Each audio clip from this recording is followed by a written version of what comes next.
السلام عليكم الدراري. هاد الايام ما كاين غير فيديوهات. المهم الدراري كيف ما تشوف العنوان لتحت، هذا الفيديو هذا شحال وانا باغي نديرو وفيه بزاف ما يتقال، ولكن ما لقيتش كيفاش نديرو مره واحده. غادي نقسمو لجوج اجزاء ولا ثلاثه. وفضلت الدراري ان في هذا الفيديو هذا نهضر لكم غير على السكر والمصدر ديالو وعلى الانواع ديالو وعلى الاخطار ديالو، وعادش من بعد غادي ندخل في التفاصيل ديال الانواع ديالو، وغادي نذكر لكم على النسب اللي خاصكم تاخذوا في النهار وكيفاش تاخذوا. بعد الدراري قبل ما هادشي الفيديو اللي فات اللي كنت انونسيت فيه يا غادي ندخل لشي كلاب يا غادي ندير الكوتشينغ اونلاين، بزاف ديال الناس اللي شجعوني باش انني ندير هاد القضيه ديال الكوتشينغ اونلاين، وكنظن باللي غادي ندير الكوتشينغ اونلاين. المهم مازال ما عرفتش الفيديو الجاي فين غادي نقرر شنو غادي ندير من هاد الجوج هادو، والاغلبيه غادي تكون كوتشينغ اونلاين. دونك الدراري على بركه الله نبدا.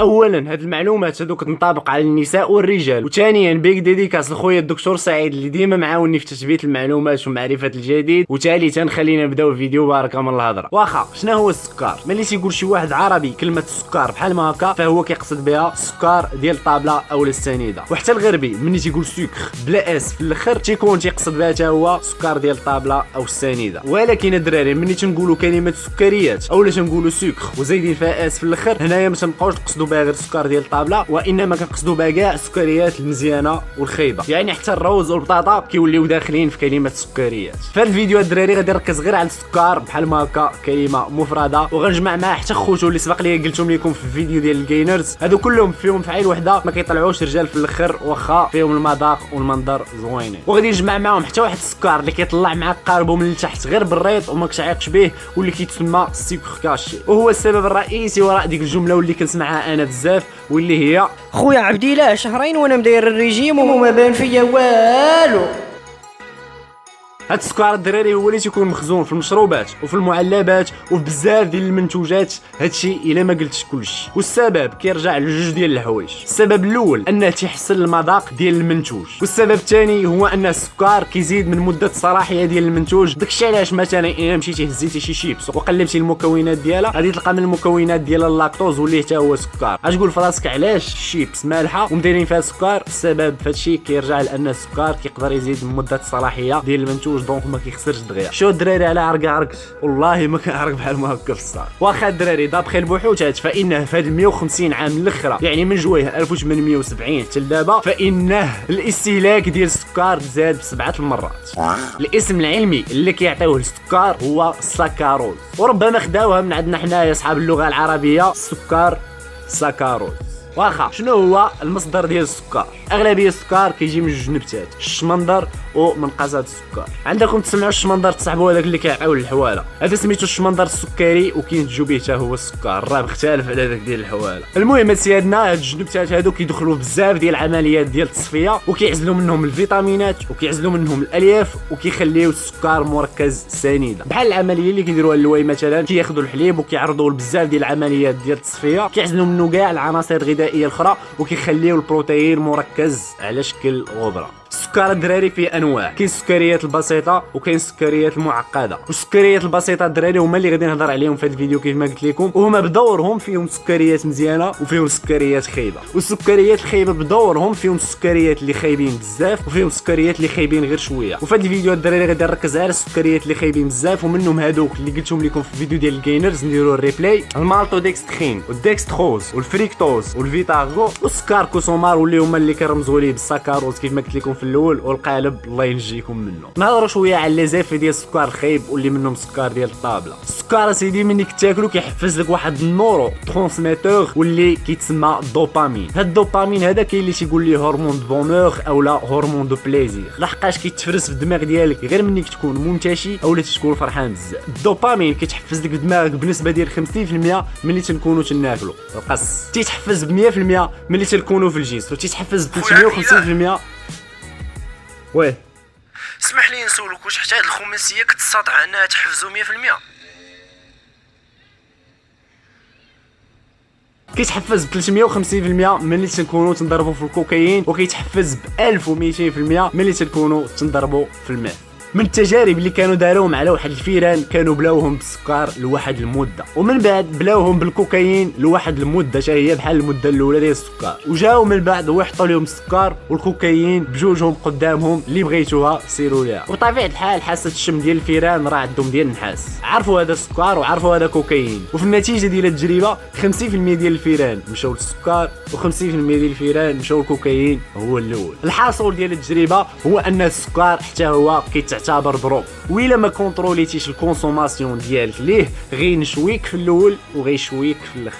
وحاجه اخرى، ملي تشوف شي رابور مغربي كيفوق عليك وتيقول لك ما كاين غير الزطله وكوكايين، غادي تقول لي واسي راه حنا مبليين بالسكر مني كنا كنردعوا البزوله وما درناش هاد الحاله. حاجه اخرى ضروري الا كان عمرك كميجي غادي تبقى تسائل على داك الاحساس ديال القطعه المتداول ما بين الناس اللي تيكميو. الا كنتي باغي تجرب الاحساس ديال واحد مقطوع من الكارو بلا ما تكمي الكارو، قطع السكر وغادي تحس بنفس الاحساس ديالك، غادي تولي داير بحال شي بوكما، غتولي تشم ريحه الخبز من دوزيام ايطاج، غيطيح لك المورال وجهك غيصفار. سول صحاب الريجيم راه غادي يقولوا لك الريجيم ديال بصح ماشي داك الريجيم الحماري ديال الجوع اللي كيلتجؤوا ليه الناس عندنا. ودابا الدراري غادي ندوزوا للبلانات الخايبين اللي كيديروا بالسكر الكور ديالنا باش تكون عندكم افكار، ومن بعد في الجزء الثاني وممكن انني ندير حتى الجزء الثالث غادي نناقشوا داكشي الاخر. المهم ركزوا معايا في هادشي اللي غادي نقولوا لكم في هذا الفيديو. غنبدا بلي زيفير الخايبين اللي عندهم علاقه بالرياضه، عادش من بعد غادي نبعد عليهم ولكن ماشي بزاف غير شويه. واحد، السكر بليه وتيخليك ديما عيان. ملي كضرب سكر طابله تيكون ساهل في الهضم ديالو وكيدوز للدم بالزحام، ماشي بحال السكريات المعقده واللي معقدين في الهضم ديالهم تيبقاو يدوزوا في الدم بشويه بشويه شادين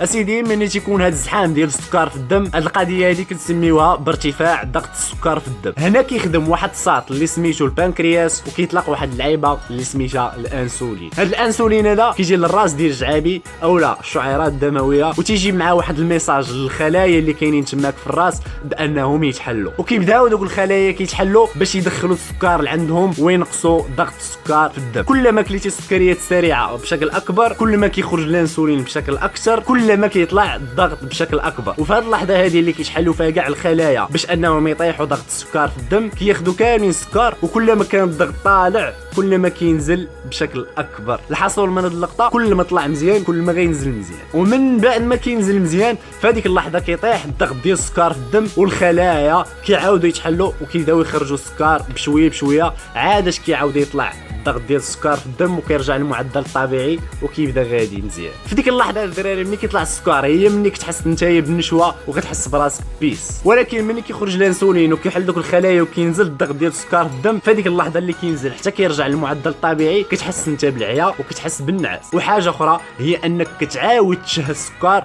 دونك غادي تبقى ديما مشهي السكر، وكل ما كليتي غيطلع وغادي يعاود ينزل وغتبقى ديما كدور في هذيك اللقطه. وهذا ميساج للدراري اللي كيضربوا ماروخه قبل الصال، حنا كنا كنديروها، راه بلاص ما كتعطيك الجاد راه غادي تجيب لك غير نعاس ولا. جوج، السكر هو المسبب الرئيسي للسمنه. قلنا الدراري باللي راه ملي كيطلع الضغط ديال السكر في الدم الانسولين كيخرج مزيان. هاد الانسولين الدراري ابار البلان ديال انه كيحل الخلايا، راه تيحفز لي ميوسكل والكبده باش يستوكيو تما عندهم السكر شويه. معروف هاد القضيه سبق لي قلتها لكم، قلت لكم باللي راه الكارت كيرجع من بعد على شكل جليكوجين وكيتستوكا في لي ميوسكل والكبده. واخا الدراري مني كيتحلوا كاع الخلايا وكيدخلوا كيعمروا لي ستوك ديالهم، ولي ميسكل حتى هما كيعمروا لي ستوك ديالهم، والكبده حتى هي كتعمر لي ستوك ديالها. هنايا الانسولين كيسول الخلايا الدهنيه وتيقول لهم هل امتلأتم، فتردوا عليه هل من مزيد. الخلايا الدهنيه الدراري كيتجبدوا، واللي عطيتيه ليها كتدخلوا وكتزاد توسع، والشومبرير ديال الشحمه اللي داير بالجسم ديالك كيتزاد يغلى. ملي كيعمروا لي ستوك في الكور وكيبقى السكر شيط كيمشي كيتخشى في الخلايا الدهنيه حيت كيتجبدوا، ما عندهمش الحد اللي دخلتي ليها كتدخلوا وكتجبد وانت كتبقى تزيد تنفخ. والمشكل الكبير الدراري، وركزوا معايا في هذه اللقطه هذه مزيان لحقاش مهمه، هو انه ملي كيرتفع الضغط ديال السكر في الدم وكيتحلوا الخلايا وكينزل، في هذيك اللحظه اللي كينزل قلت لكم باللي راه كيتعاودوا يتحلوا الخلايا باش يخرجوا السكر ويعاودوا يرجعوا المعدل ديالو الطبيعي. هذه القضيه هذه كيديروها كاع الخلايا ولكن الخلايا الدهنيه ملي كتشد السكر وكتدخلوا عندها كتبدل ليه لي موليكول ديالو، بحال الا كتبدل ليه الجنسيه ديالو، تقول ليه انت هذه هي بلادك ما غاديش تعاود تخرج. والطريقه الوحيده باش تعاود تخرج من دوك الخلايا الدهنيه هي انك تحرم الجسم ديالك من اي مصدر ديال الطاقه او السكر وتمشي دير كارديو باش الجسم ديالك يلتجئ للمصدر الثاني ديال الطاقه واللي هو الدهون المخزنه في الجسم ديالك نيت، وهي اللي داوينا عليها. 3 السكر كيزيد من خطر الاصابه بمرض السكري نوع 2، وهذه دراسه داروها على الاف ديال النساء. ديابيت الدراري او مرض السكري فيه جوج انواع. كاين النوع الاول وهما الناس اللي فيهم مرض السكر من الصغر، يعني داك الشيء عندهم جينيتيك، تيكونوا تزادوا والبنكرياس ديالهم ضعيف ما تيخرجش الانسولين مزيان، يعني ملي كيطلع الضغط ديال السكر عندهم في الدم البنكرياس ديالهم ما تيقدرش يخرج الانسولين مزيان باش يعاود ينزلو. داكشي اللي صحاب السكر تيبقاو يدقوا برا فيها الانسولين قبل كل ريبا، اولا تيكون عندهم بنكرياس مزيان وتيطلق الانسولين مزيان، ولكن داك الانسولين ملي تيخرج تيمشي تيلصق في الخلايا باش يحلهم، تكون عندهم مشكله في نقل داك الرساله ديال انهم يتحلوا، دونك ما كيتحلوش، تيكون الانسولين ديالو لازمو حلاوه اللسان. وكاين نوع جوج الدراري ديال مرض السكري، وهما الناس اللي تخلقوا 5 عندهم بنكرياس مزيان، عندهم الانسولين مزيان، عندهم حلاوه لسان، عندهم كلشي، ولكن تيبقاو يكونسوميو في السكر، يكونسوميو حتى كيهلكوا البنكرياس ديالهم بالخدمه، ومع الوقت تيتهلك وما تيبقاش يطلق الانسولين بشكل مزيان. داكشي علاش كاين واحد النوع ديال الناس اللي حتى كيكبر عادش كيجي السكر، هذاك راه هلك البنكرياس ديالو بكثره الخدمه، ديما مدخل ليه السكر، البنكرياس كيبقى يطلق الانسولين حتى عيا، وحتى هو في هذه الحاله كيلتحق بالنوع واحد وكيوليو يدقوا برا فيها الانسولين قبل كل ريبا. نتوما دوبيو تقولوا لي حنا ما ندوبيوش، كيسعى البنكرياس ديالك معلم، راه ما نظنش واش غيعجبك الحال انك تبقى تدق برا قبل كل ريبا. حسيت بكم الدراري بحالي لا عيطوا شويه، اسمعوا هاد المزيكا هادي نتكلموا شويه ونرجعوا. انا عارفكم ما غاديش تفهموا فيها والو، ولكن كلشي على اللحم. عايشين في الميزيرية والهم القول للقول، الدعوة راهي خالي ومزية كاين الفوتبول، ريح يديك وريح يديه، دخل يدك في جيبك تلقى تقبى فيه. 4. البنكرياس كيزيد من خطر انتشار الكونسير، الله يحفظنا ويحفظكم منه. الكونسير الدراري هو عباره عن واحد الخلايا اللي مريضه، نورمالمون نعتبروها هي الخليه كتنقسم على جوج، وهاد الجوج حتى هما كل وحده فيهم كتنقسم على جوج وكيبقاو غاديين بحال ما هكا، ودوك الخلايا القدام تيبقاو يموتوا. وبعد المرات كاين شي خليه في هذوك تمرض. شنو هو المرض؟ هو انه تتوالد بلا ما تموت. هنا فين كيجي الدور ديال الجهاز المناعي ديالك، تيقتل دوك الخلايا اللي ما كتموتش. وبعد المرات تيكون الجهاز المناعي ديالك ضعيف ما تيقدرش يقتل دوك الخلايا، او لا تيكونوا دوك الخلايا كثار دونك ما تيبقاش يقدر يقتلهم كاملين. وملي ما تيقدرش يقتلهم كاملين هنا فين كيبداو ينتشروا مزيان. وملي تندوي على الانتشار هنا فين غادي نخشي السكر الدراري حتى هو كيساهم في انتشار الكونسير. كيفاش؟ انا غادي نشرح لكم دابا. قلنا الدراري ملي كيرتفع ضغط السكر في الدم شنو كيوقع؟ البنكرياس كيطلق الانسولين قلنا الدراري باللي كيجي كيلصق في الخلايا باش كيحلهم. والخلايا الدراري هما اللي دوينا عليهم، قلنا كاين الصحاح اللي كتموت، وقلنا كاين الامراض اللي كيتكاثروا وما كيموتوش،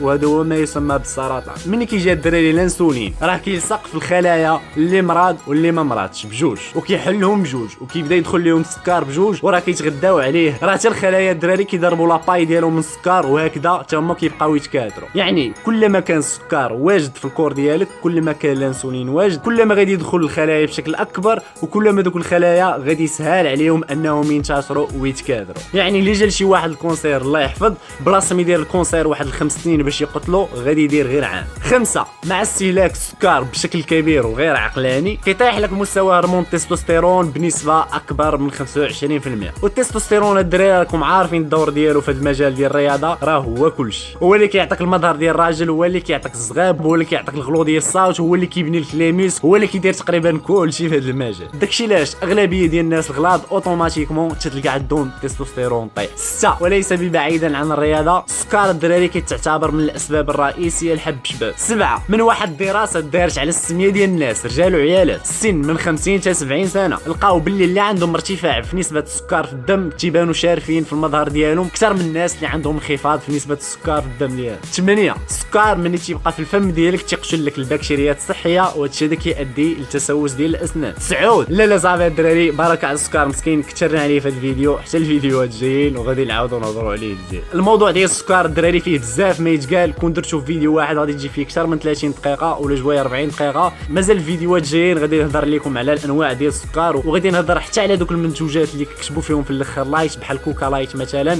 وغادي ندوي على كيفاش كيديروا ليهم. المهم الدراري غادي يكونوا هاد البلانات هادو في الفيديوهات الجايين. ايوا هادي عرقه 5 خاصني نمشي ندوش دابا. تبعونا عباد الله في انستغرام، تبعوني في سناب شات، وإلا بغيتو لي برودوي ديال ماي فيت بوتيك دخلوا السيت ديال ماي فيت بوتيك وديروا هبات عبد الاله في الكود باش تنقص لكم 10% من الثمن. وديديكاس خويا عبد الحفيظ على الاوترو اللي صايب ليا، ضربوا عند الدوره في الصفحه ديالو غادي تلقاوها تحت في الديسكريبشن. دونك الدراري كان هذا هو الفيديو، الى استفدتوا منه راهي all know what to do. نشوفوا في الفيديو الجاي.